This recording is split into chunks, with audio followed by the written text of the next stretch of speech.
প্রিয় medical aspirant, তোমাদের সবাইকে স্বাগতম জানাই আজকের লেকচারে। আজকে আমরা এমন একটা টপিক পড়ব যেটা মেডিকেল ভর্তি পরীক্ষায় আসে কিন্তু আমরা বুঝি না, এই জন্য ভুল করে আসি। এমন একটা টপিক হচ্ছে জেনেটিক্যাল ডিজঅর্ডার বা জেনেটিক্যাল ডিজিজ। ওকে, তো চ্যাপ্টার 11-এ দুই জায়গায় দুটা ভিন্ন আঙ্গিকে জেনেটিক্যাল ডিজঅর্ডার নিয়ে কথা বলা হয়েছে। একটা হলো লিথাল জিন ঘটিত, আরেকটা হচ্ছে সেক্স লিঙ্ক। এই দুটা ডিজঅর্ডার তো আমরা বারবার কিন্তু ঘুলাই ফেলি। তো চলো আমরা মুখস্থ না করে জিনিসগুলোকে আগে বুঝি, যাতে তোমাদের জন্য জিনিসটা মনে রাখা সহজ হয়ে যায়।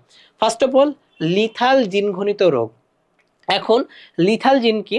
যে জিনের কারণে একটা প্রাণী মারা যাচ্ছে সেটাই হলো লিথাল জিন। ওকে, এবং এটার কারণে যে যে ডিজিজ হতে পারে সেগুলোর ভিতরে প্রথমটা হচ্ছে ভাইয়া থ্যালাসেমিয়া। এখন আমি এটাকে কিভাবে মনে রাখতাম জানো? থ্যালাসেমিয়া তো একটা ভিক্ষুক থালা নিয়ে ভিক্ষা করে না, দেখো তো এখানে থালা কথাটা আসে না? তার মানে ভিক্ষুক কেন ভিক্ষা করে? কারণ তার টাকা কম। আর থ্যালাসেমিয়াতে কি হবে, আমাদের একটা ব্লাড কণিকা কম থাকবে বা রক্তকণিকা কম থাকবে। এখন কোন রক্তকণিকাটা কম থাকবে? আরবিসি। তাহলে আরবিসি কম থাকলে যে ডিজিজটা হয় সেটাকে আমরা বলবো হলো থ্যালাসেমিয়া। ঠিক আছে, তো এখানে কোন জিনের কারণে হচ্ছে মনে রাখবা? প্রচ্ছন্ন জিন। প্রচ্ছন্ন লিথাল মানে এটা হলে খুব বেশি প্রকট না, এরা হলো প্রচ্ছন্ন প্রকৃতির হয়ে থাকে এবং এটা ভূমধ্য সাগরীয় এলাকাতে খুব বেশি হয়, এই জন্য এটাকে ভূমধ্য সাগরীয় ডিজিজও বলা হয়ে থাকে। ঠিক আছে, এখন আসো 2 নাম্বার, সিকল সেল অ্যানিমিয়া। দেখো থ্যালাসেমিয়াতে কি ছিল? আরবিসির পরিমাণটা কমে গেছিল।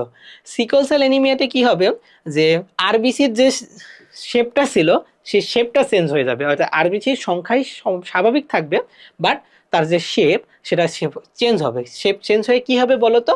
কাস্তে শেপ হয়ে যাবে এবং এটার কারণে কি হবে? রক্ত শূন্যতা হবে। তাই এটাকে বলা হয় সিকল সেল অ্যানিমিয়া এবং এটাও প্রচ্ছন্ন লিথাল জনিত রোগের উদাহরণ। ঠিক আছে, এখন আসো পরেরটা, সিস্টিক ফাইব্রোসিস।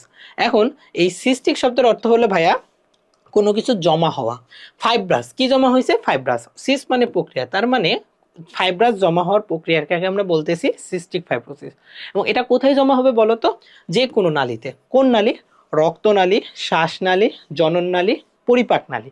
যতগুলা নালী আছে এই নালীগুলাতে যখন ফাইব্রাস জমা হবে তখন তাকে আমরা বলবো সিস্টিক ফাইব্রোসিস। সিস্টিক মানে থলি, ফাইব্রাস জমা হওয়ার কারণে সেখানে একটা থলি তৈরি হয় এবং এটাও কিন্তু প্রচ্ছন্ন লিথাল ঘটিত যে ডিজিজ সেটার উদাহরণ।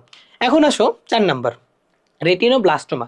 এই রেটিনা তো আমরা সবাই জানি চোখের 3 নাম্বার লেয়ার। ব্লাস্টোমা মানে হচ্ছে টিউমার, তার মানে চোখের 3 নাম্বার লেয়ারে যদি টিউমার হয় তখন তাকে বলবা রেটিনোব্লাস্টোমা। তাহলে টিউমার হয়েছে চোখের 3 নাম্বার লেয়ার বা রেটিনাতে এবং এটা কিন্তু অনেক বেশি মারণঘাতী, এই জন্য এটাকে বলা হয় প্রকট লিথাল। এটাকে কি বলবো? প্রকট লিথাল। এবং এটার কারণে 50% মানুষ মারা যাবে, এই জন্য এটাকে বলে সেমি লিথাল জিন। এটার জন্য দায়ী জিনকে কি বলবা?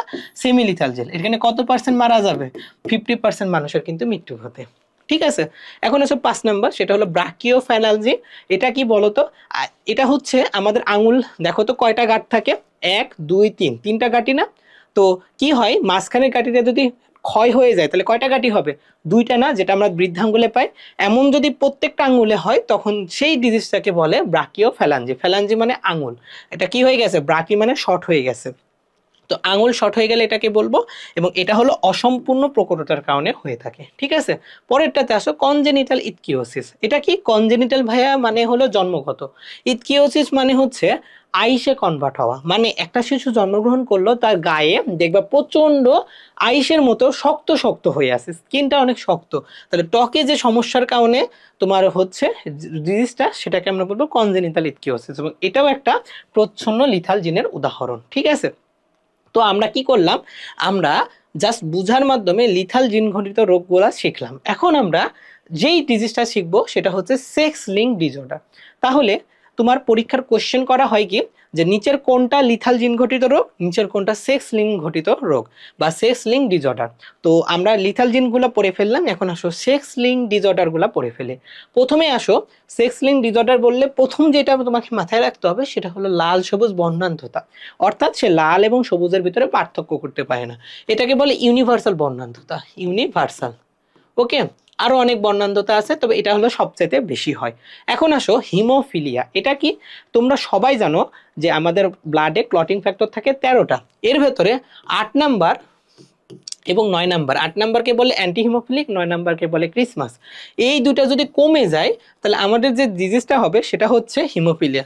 এখানে কি হয়, আমাদের ব্লাডগুলা কোয়াগুলেশন হইতে পারে না, অর্থাৎ কেটে গেলে অনবরত রক্তক্ষরণ হতে থাকবে, এটাকে আমরা বলবো হলো হিমোফিলিয়া। ঠিক আছে, পরেরটাতে আসো মাসকুলার ডিস্ট্রফি।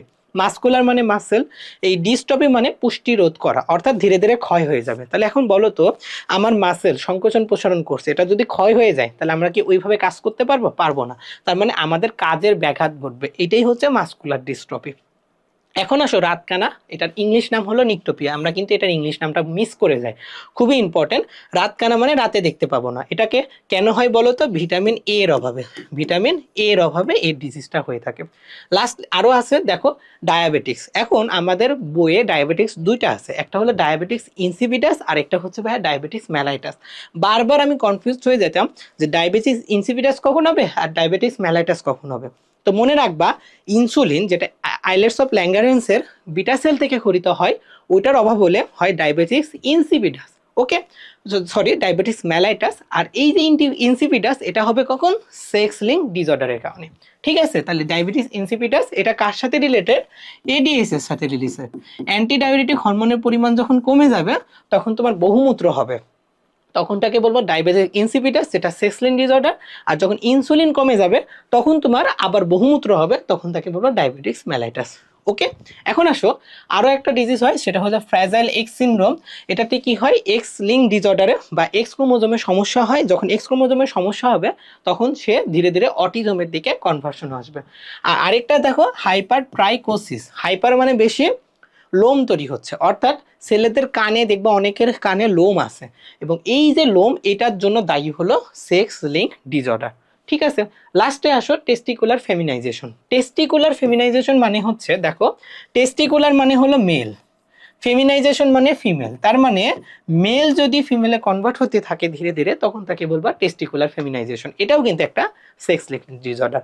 তাই দেখো, তোমরা সবকিছু কিন্তু মুখস্থ করতে থাকো, বেসিকটা না বোঝে।